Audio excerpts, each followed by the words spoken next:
ஒரு 2 மாதத்துக்கு முன்னாடி தக்காளி விலைலாம் ரொம்ப கம்மியாக இருக்கும்போது இந்த தக்காளி ஊறுகாய் நான் யூடியூப் பார்த்து தான் பண்ணேன். ஆனால் செம்ம டேஸ்டிங்க. எங்கள் வீட்டில் இருக்க எல்லாத்துக்குமே பிடிச்சி போச்சு. அப்பானா திரும்பி செஞ்சு வைமா அப்படின்னு கேட்டாங்க. அந்த அளவுக்கு பிடிச்சிருந்துச்சு அவருக்கு. அப்பத்துலேருந்தே நான் கொஞ்சம் ரெகுலராக இதை செய்ய ஆரம்பிச்சிட்டேன். இப்போ ஒரு சின்ன வெக்கேஷனாக கிளம்புறதுனால சரி அப்பாவுக்கும் சரத்துக்கும் ஈஸியாக இருக்கட்டும். இது தோசை, இட்லி, சாப்பாடு, சப்பாத்தின்னு எல்லாத்துக்கூடையுமே சாப்பிட்லாங்க. செம்மையாக இருக்கும். எல்லாத்துக்கூடையும் செட் ஆயிரும். அதனால செஞ்சு வச்சுட்டா அவங்களுக்கு ஈஸியாக இருக்கும் அப்படின்றதுனால தான் இன்றைக்கி நான் கொஞ்சம் அதிகமாகவே செஞ்சிட்ருக்கேன்.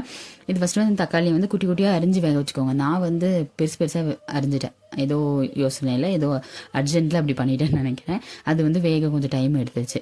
நல்லா பழுத்த தக்காளியாக எடுத்துகிட்டு குட்டி குட்டியாக அரிஞ்சு வேக வச்சுருங்க. தக்காளி வேகிறக்குள்ள கொஞ்சம் புளி எடுத்துக்கோங்க. அதை ஊற வச்சுட்டு 1 ஸ்பூன் வெந்தயம், 1 ஸ்பூன் கடுகு, இது ரெண்டையும் நல்லா வறுத்து அதையும் பொடி பண்ணி எடுத்துக்கோங்க. நாட்டு தக்காளினா கொஞ்சம் புளிப்பு ஜாஸ்தியாகவே இருக்கும். நீங்கள் புளி கம்மியாகவே சேர்த்துக்கலாம்.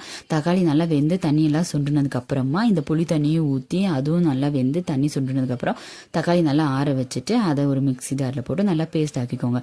அப்புறம் ஒரு கடாயை எடுத்துகிட்டு அதில் எண்ணெய், நல்லெண்ணெய், முக்கியமாக கடுகு, கருவேப்பிலை, வரமிளகா போட்டேன். அதுக்கப்புறம் உங்களுக்கு தேவைன்னா பூண்டு கூட போட்டுக்கோங்க. அப்புறம் பெருங்காயம், கொஞ்சமாக மஞ்சத்தூள், 1 ஸ்பூனு சில்லி பவுடரும் போட்டு நல்லா மிக்ஸ் பண்ணிவிட்டு இந்த அரைச்சி வச்ச தக்காளியும் போட்டு நல்லா ஒரு 10 நிமிஷம் சிம்லேயே வேக வைங்க. எண்ணெய் சூப்பராக பிரிஞ்சு வந்துடும். இப்போ அது ரெடி ஆயிடுச்சுன்னு அர்த்தங்க. டேஸ்ட் பண்ணி பார்த்துட்டு உங்களுக்கு தேவையான அளவுக்கு உப்பு சேர்த்துக்கோங்க. அது நல்லா ஆற வச்சு இந்த மாதிரி டப்பாவில் போட்டு ஸ்டோர் பண்ணி வச்சுக்கோங்க. ஒரு டைம் ட்ரை பண்ணி பாருங்களேன், நல்லாயிருக்கும்.